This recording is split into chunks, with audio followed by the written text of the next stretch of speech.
At the time, I was 21 years old and totally broke. I worked for a consultancy firm that wasn't a big player there or anything. In fact, I was pretty much at the bottom of the company totem pole. I earned enough money to get by, but always had dreams of traveling to another country and studying abroad. If I was ever going to make that dream a reality, I needed another source of income. It was around that time that Onlyfans started blowing up. For the 2 people listening who don't know what that is, Onlyfans is a website where people, mostly women, share pictures and videos with paying subscribers. This is usually, mature content. It's pretty controversial, with some people being all for the platform, and others saying it's sleazy and gross. I'd heard a few stories about women making fat stacks from the comfort of their own homes, and even though I'm no Belle Delphine, I figured, yeah, what the hell, maybe I can earn a few extra bucks too. I made an account and recorded a little intro message for any prospective followers. Then I took my first raunchy pictures and uploaded them. I'd casted out my net. Now I just had to wait for a few fish to come swimming by. After a few weeks, I'd attracted a few followers, all of whom were subscribed for $10 a month. Some of them even gave me tips, or paid me extra for exclusive content. I made a promise to myself that whatever money I earned through the site would go directly into my travel fund, and as soon as I had enough money to go globetrotting, I'd stop using the platform altogether.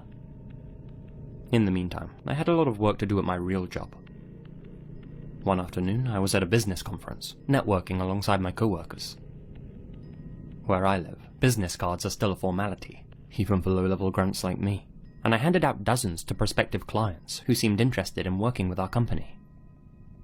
Honestly, I met so many new people that day, all of them in similar suits and with similar haircuts, that all of their faces and names seemed to blur together in my memory. I returned home, exhausted from the socializing. That evening before bed, I logged into my Onlyfans account to check how things were going. Oh, great, I had a new subscriber. This new guy, who went by the unassuming username John Smith, sent me a direct message as soon as he saw I was active. $10 a month? Netflix doesn't even charge that. It's worth it. You won't be disappointed. So far I like what I'm seeing. You're very beautiful. Oh, thank you so much. He sent me a few more friendly messages, asking me pretty innocent questions, like if I had a dog. I didn't. If I was dating anyone. I wasn't. And if I lived with my parents. I lived with a roommate who was away that week. You know, you really are very beautiful, he messaged me. Thank you. I bet you get down more often than a blow-up doll, right?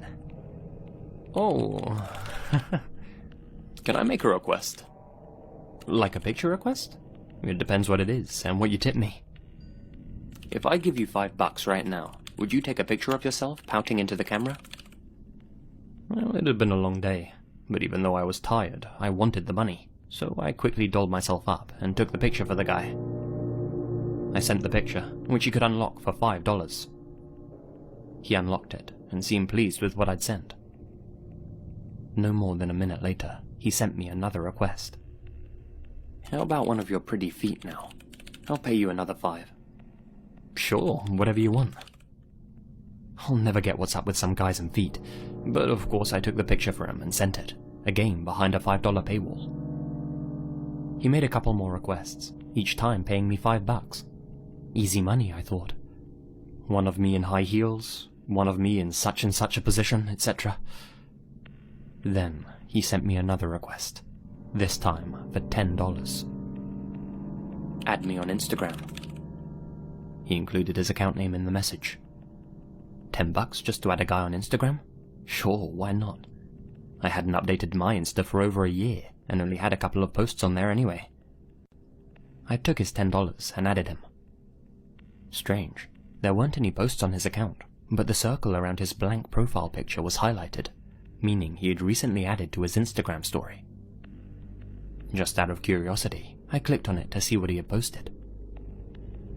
It was a video of my house, posted 2 hours ago, taken from the woods just outside. The next story played, uploaded 5 minutes ago. It was another video of my house, this time much closer, taken from the other side of the street. The video zoomed in on my bedroom window, the only room where the light was on. The room I was in. The third story, uploaded just 2 minutes ago, was taken from just outside my porch window. He was right outside my front door, filming the inside of my house through the glass. A message popped up in my DMs. "Let me in." Terrified, I locked my bedroom door immediately and called the police, telling them that someone was outside my house. All the while, he continued DMing me. "Come outside, or I'll have to come in." The door handle downstairs started rattling as I cowered in fear upstairs, waiting hopelessly for help to arrive, screaming out of my bedroom window for help. This wasn't the best neighborhood, let's put it like that, and my neighbors either couldn't hear me or didn't want to help. The guy's rattling on the door handle turned into banging, then slamming. Suddenly, everything downstairs fell silent. I thought he had gone, but after a few minutes, I could hear tapping on the downstairs windows, and, shortly after that, the smashing of glass. I'd soon learn that he had used a rock to smash the living room window. Not 30 seconds later, I could hear sirens off in the distance. By the time an officer arrived to check that I was okay, the guy was long gone. I told the investigators everything. They patrolled the area to look for any suspicious-looking guys, found nobody, and suggested I stay somewhere else for a while. I asked them to hang around while I packed a bag. As I got in my car to drive to my parents' place, I checked my phone one last time. There was one unread message in my Onlyfans DM box. "Pleasure doing business with you." I told my parents everything that had happened and tried my best to get some sleep. That night, I was plagued with questions. Who was John Smith? What was he planning on doing? How did he know where I lived? My private information was, of course, not available on OnlyFans. I was relatively new to town and didn't know many people in the area. The next day, I pieced 2 and 2 together. My business card. It didn't just have my company address on, but mine as well. The fact this happened the night after that networking event couldn't have been a coincidence. I'm convinced that the creep was one of the people I'd met that day. Using the information on the card, he must have found my account online and decided to pay me a visit.